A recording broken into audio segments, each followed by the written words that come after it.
2025 Bahrain Grand Prix race notes. Dick's race notes. Hey everyone, I'm not able to record my race notes this week because, as an allergy sufferer in North Texas, I'm getting killed with allergies right now. So Sabrina has taken pity on me and agreed to record my race notes for me.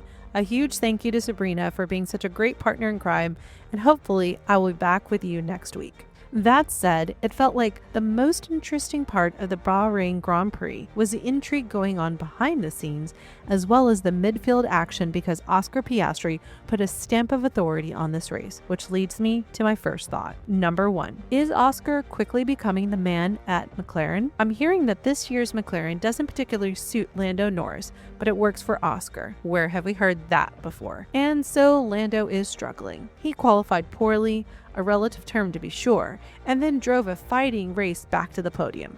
Hopefully McLaren can get back to the setup that works for Lando and he can avoid the difficulties in qualifying. Number 2. Yuki scored points for Red Bull, but no one really noticed because Red Bull had a very difficult weekend, which led to a big powwow after the race with the leaders of Red Bull. Apparently, the meeting became very contentious. Red Bull apparently has forgotten what it is like to race with a car that is not dominant. Number 3. Speaking of Red Bull, Yuki has come out and said that the RB21 on the simulator drives very differently than the real car, and Horner has said that none of the RB21's problems can be replicated in either the wind tunnel or the computational fluid dynamics tools that they use, which is a fascinating turn. Is this due to the reduced wind tunnel and CFD times that championship winning teams quote earn end quote every year?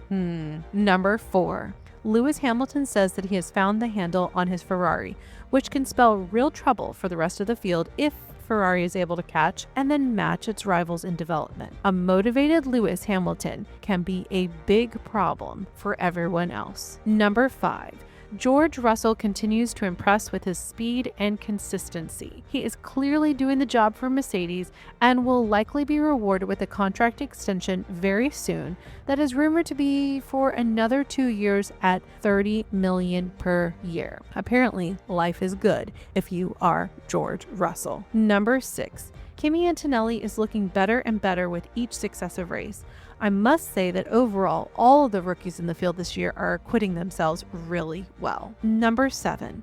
Sadly, Aston Martin continues to suck, and as a Fernando Alonso fan, all I can say is that an upgrade package is coming to Imola, and we can only hope that Aston Martin's wind tunnel correlates well with the real world, and Aston makes a huge jump like McLaren did at Miami last year. Number 8. Looking ahead, the teams will be racing in Jeddah this weekend, and it will be interesting to see how the pecking order gets reshuffled, if at all, on the blindingly fast street circuit. It should be lots of fun. We'll talk about that next week. Sabrina's race notes. Happy to help you out anytime, Dick. Here are my thoughts on this week's race. Number 1. Plenty of overtakes. If last week we had a deficit, this week feels like it made up for the lack of overtakes in Japan. Number 2. That safety car. What? Why? I was with DC, Alex Jacks, and Jolyon Palmer wondering why in the world the safety car was called at that moment and for what reason. I still don't understand why it wasn't a VSC. The reset seemed to be such a setback up and down the grid, and if I was on a team, I would have been quite frustrated. Number 3. Tires. I'll need to discuss this further with you guys offline or during the monthly race review, but why did it seem like the tire decisions went so wrong throughout the race and across the teams?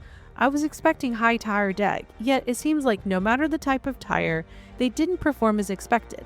Did the overtake battles create more deg than expected? Number 4. Technology issues. Both during the race and after, I was baffled by the various moments when technology proved problematic. George's transponder, which then affected his DRS and even the ability of F1 to show his timings for the grid. The system didn't detect Sainz serving his 10-second penalty. And then Red Bull's traffic light failure, which affected both Verstappen and Tsunoda's pit stops. For a sport that prioritizes and relies upon technology as heavily as it does, This was a bit concerning to me. Number 5, Alpine. Alpine got its first points, and Pierre really did such a great job in the first stint, not to mention holding off Max and only losing that place on the literal last lap. It was crushing, but wow. Pierre, what a great job.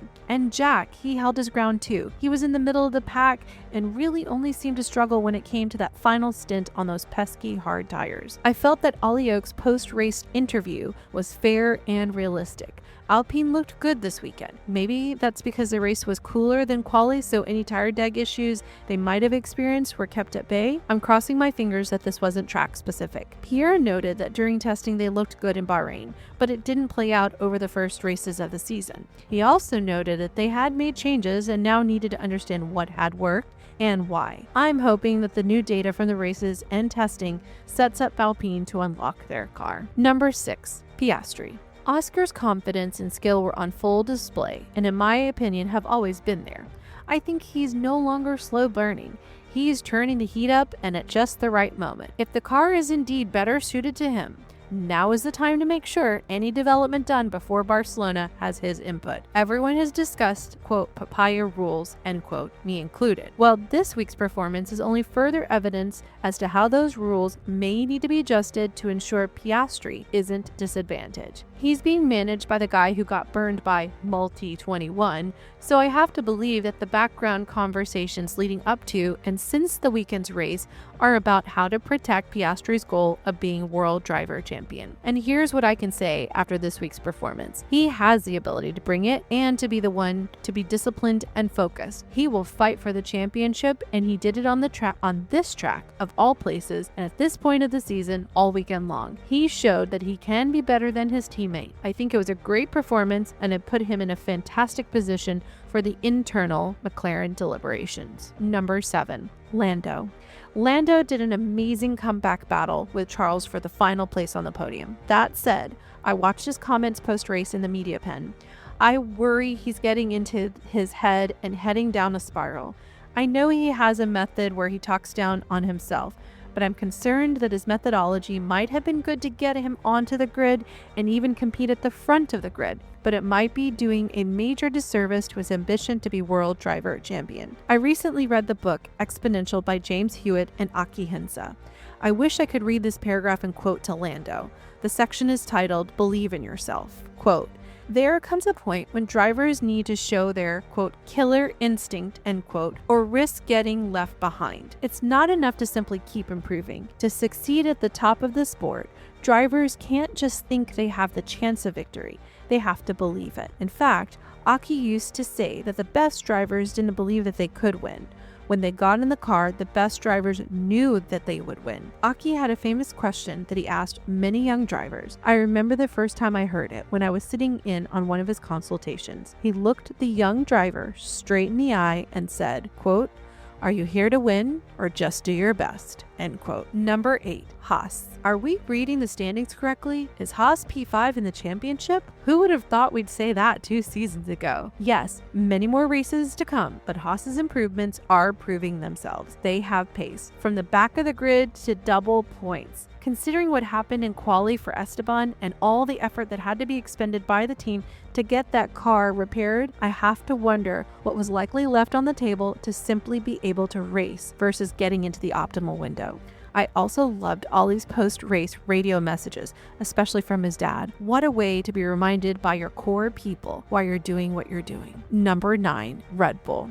To Dick's point about the Red Bull wind tunnel, I listened to another podcast that noted that Red Bull is trying to resolve their balance problems with their car, and that Christian Horner shared that the Red Bull has a wind tunnel correlation problem. Apparently, their wind tunnel is temperature sensitive. It's not insulated. As a result, their data is varying and not matching what has appeared on track in the recent races. Ultimately, that's not good for Red Bull as they try to restore their advantage, which at this point, not only in the season but reg cycle, is incremental but still significant. Do they have time to fix this? Honestly, I don't know. Add that to the exodus of staff that might be occurring.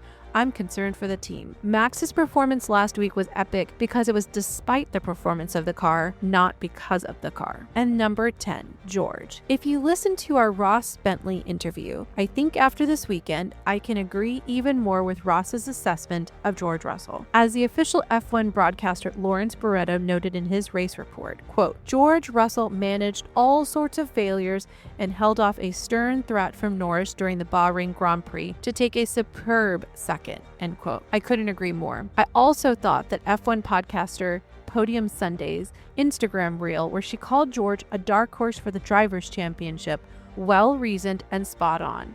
I agree that he is consistent this season, at least so far. He's no longer in Lewis's shadow and has come into his own at Mercedes. He did indeed stay calm through all the unexpected reliability issues he experienced during the race. It's actually reminiscent in my mind of a bygone era of Formula One, one that old school fans might have a greater appreciation for how Russell held it all together and continued to execute his race. As Podium Sunday noted, his public persona isn't one that charms everyone. He's the teacher's pet who does his best to show his work and works hard indeed. That does not ingratiate you with your peers, but hey, it does get you to the top of the class. And ultimately, that's George's goal. He's here to win Drivers' Championship, not to win Mr. Congeniality. And when you consider that when Claire Williams was recently asked who her favorite drivers are, George was the first name she said. She said he's an old school racer like Nigel Mansell, a British gent, and just a lovely person. As a fellow people pleaser, teacher's pet, nerd, and not someone who is ever considered cool, but rather someone who wants to work hard and succeed, I can't fault George for the tactics he employs or his strategy.